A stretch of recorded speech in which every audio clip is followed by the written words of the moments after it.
ल आज एउटा यस्तो बिजनेसको कुरा गरौँ जुन कहिल्यै सुत्दैन, 24 घण्टा चल्छ।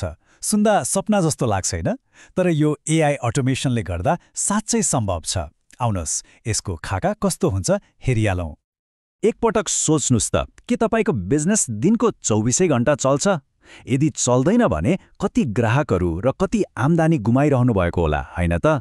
तर चिन्ता नगर्नुस्, आज हामी यही समस्याको समाधानबारे कुरा गर्न गइरहेका छौँ। एकछिन कल्पना गर्नुस् त, एउटा यस्तो बिजनेस जसले आफै नयाँ ग्राहकहरू खोज्छ, उनीहरूसँग सम्बन्ध बनाउँछ अनि सामान पनि बेच्छ, त्यो पनि तपाईँ मस्त निद्रामा हुँदा। हो, यही हो हाम्रो अन्तिम लक्ष्य, एउटा यस्तो सिस्टम जो आफै चल्छ, पूर्ण रूपमा स्वचालित।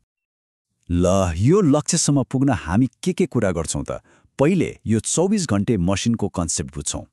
त्यसपछि ग्राहक कसरी तान्ने, उनीहरूसँग कसरी स्वचालित रूपमा फलोअप गर्ने अनि एआईको प्रयोग गरेर कसरी बिक्री बढाउने भनेर हेर्छौँ। अनि अन्त्यमा कुनै पनि व्यवसायको लागि एउटा ठोस खाका पनि तयार पार्छौँ। ल, सुरु गरौँ हाम्रो मेसिनको सबैभन्दा महत्त्वपूर्ण भागबाट। बनाऊ न यसको मुख्य ढोकाबाट। यहाँ हामी ग्राहकहरूलाई कसरी आकर्षित गर्ने र उनीहरूको जानकारी कसरी लिने भन्ने कुरा गर्छौँ। अब पहिलो कदम भनेको 24 घण्टा चल्ने लिड म्याग्नेट मसिन बनाउनु हो। यसको लागि हामी पहिले केही मूल्यवान कुरा सित्तैमा दिन्छौँ, जस्तै निःशुल्क पीडीएफ, चेकलिस्ट वा भिडियो ट्रेनिङ। क्यानभा वा च्याट जीपीटी जस्ता टुलहरूले यो काम एकदमै सजिलो बनाइदिन्छ। अनि सामाजिक सञ्जालमा विज्ञापन गरेर वा ब्लग लेखेर मान्छेहरूलाई कार्ड वा गो हाई लेभलमा बनाएको ल्यान्डिङ पेजसम्म ल्याउँछौँ। त्यसो भए यो प्रक्रियाले काम कसरी गर्छ त? हेर्नुहोस् है, एकदमै सरल छ। प्रयोगकर्ताले विज्ञापन देख्छन्, त्यसपछि ल्यान्डिङ पेजमा जान्छन् वा सिधै म्यासेज गर्छन्।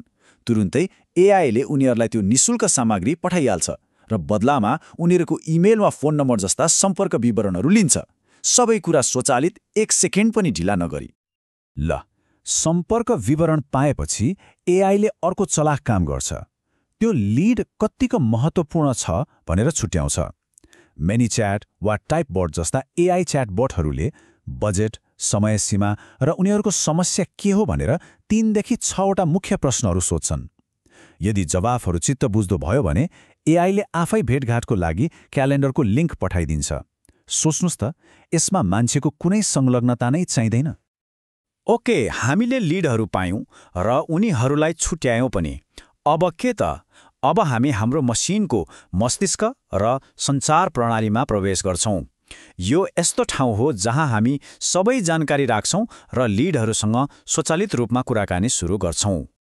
यो सबैको मुटुमा हुन्छ सीआरएम, अर्थात् कस्टमर रिलेसनसिप म्यानेजमेन्ट सिस्टम। यसलाई एउटा केन्द्रीय प्रणालीको रूपमा सोच्नुहोस्, जहाँ हरेक नयाँ लिड र उनीहरूको सबै डाटा आफै स्टोर हुन्छ, ट्याग लाग्छ र व्यवस्थापन हुन्छ। गो हाई लेभल र हबस्पट जस्ता उपकरणहरू यसका लागि एकदमै राम्रो मानिन्छन्। सीआरएमको खास जादु यहाँ देखिन्छ। प्रत्येक लिडको यात्रालाई स्वचालित रूपमा ट्याग गरिन्छ। कोही नयाँ आउँदा न्यू लिड ट्याग लाग्छ, त्यसपछि क्वालिफाइड, भेटघाट बुक भएपछि बुक कल र सामान किनेपछि कस्टमर। यसले गर्दा हरेक ग्राहक कुन चरणमा छ भनेर ट्र्याक गर्न एकदमै सजिलो हुन्छ, कुनै झन्झट बिना। अब यो हेर्नुहोस्, यो साँच्चै शक्तिशाली छ। यो 10 दिने स्वचालित फलोअपको एउटा उदाहरण हो। पहिलो दिनमै व्हाट्सएप र इमेल गइहाल्छ, भोलिपल्ट केस स्टडी, पर्सिपल्ट ग्राहकको प्रतिक्रिया, चौथो दिन एसएमएसबाट मेरो मेसेज हेर्नुभयो भनेर सोधिन्छ र 7औं दिन त एआईले सिधै भोइस कल नै गर्छ। यस्तो तरिकाले धेरैतिरबाट सम्पर्क गर्दा सम्बन्ध ताजा रहन्छ र बिक्री हुने सम्भावना ह्वात्तै बढ्छ। ल, हामीले लिडहरूसँग सम्बन्ध बनाइसक्यौँ। अब हामी हाम्रो मसिनको सबैभन्दा शक्तिशाली भागमा आइपुगेका छौँ भनौँ न, यसको इन्जिन। यहाँ एआईले बिक्री प्रक्रियामा सक्रिय रूपमा सहयोग गर्छ र अन्तिम परिणाम निकाल्छ। यो सुन्दा कुनै साइन्स फिक्सन फिल्मको कुरा जस्तो लाग्न सक्छ, तर यो अहिले नै सम्भव भइसकेको छ। एआई भोइस एजेन्टहरूले दिन होस् वा रात 24 घण्टा बिक्री कलहरू सम्हाल्न सक्छन्। यसको मतलब अब कुनै पनि अवसर खेर जाँदैन। त्यसो भए यी एआई बिक्री एजेन्टहरूले आखिर गर्न के सक्छन् त? उनीहरूले छुटेका कलहरूमा तुरन्तै कल ब्याक गर्न सक्छन्, ग्राहकका प्रश्नहरूको जवाफ दिन सक्छन्, नयाँ भेटघाट बुक गर्न सक्छन् र अचम्मको कुरा फोनमै भुक्तानी प्रक्रिया पनि गर्न सक्छन्। Vapi.ai र Bland.ai जस्ता टुलहरूले यो सबै सम्भव बनाएका छन्। र सबैभन्दा महत्त्वपूर्ण कुरा के हो भने अटोमेसन बिक्रीमा मात्रै रोकिँदैन। सामान किनेपछि पनि सिस्टमले स्वचालित रूपमा स्वागत सन्देश पठाउँछ, अरू मिल्ने खालको उत्पादनहरू बेच्न खोज्छ, केही हप्तापछि रिभ्यू माग्छ र नयाँ ग्राहक ल्याएमा बोनस दिने अफर पनि गर्छ। मतलब मसिनले निरन्तर काम गरिरहन्छ। ल, हामीले सबै टुक्राहरूलाई छुट्टा छुट्टै हेर्यौं। अब यी सबैलाई जोडेर एउटा व्यवहारिक खाका बनाऊ जुन कुनै पनि व्यवसायले प्रयोग गर्न सक्छ। यहाँ दुईवटा स्पष्ट उदाहरणहरू छन्। यदि बजेट कम छ भने कार्ड, मिनी च्याट र मेलर लाइट जस्ता विभिन्न उपकरणहरूलाई जोडेर प्रति महिना $200 भन्दा कममा सुरु गर्न सकिन्छ। तर यदि सबै कुरा एकै ठाउँमा चाहिने हो भने गो हाई लेभल जस्तो प्लेटफर्मले CRM, इमेल, SMS, फनल र AI सबै सुविधा लगभग $297 प्रति महिनामा दिन्छ। अनि यो प्रणाली विभिन्न व्यवसायमा कसरी लागू हुन्छ त? सोच्नुस् त, यदि कोही कोच हुनुहुन्छ भने एआईले कल बुक गरिदिन्छ। ई-कमर्सको लागि यसले कार्टमा सामान छोडेर जाने ग्राहकलाई फिर्ता ल्याउन सक्छ।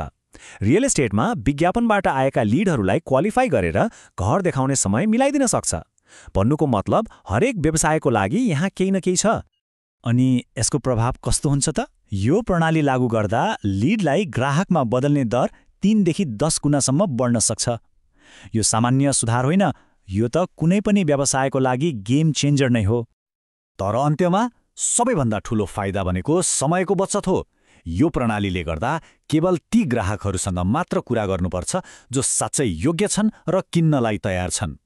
अब सोच्नुपर्ने कुरा एउटै छ, आफ्नो व्यवसायलाई यस्तो 24 घण्टा चल्ने मसिनमा कहिले परिणत गर्ने त?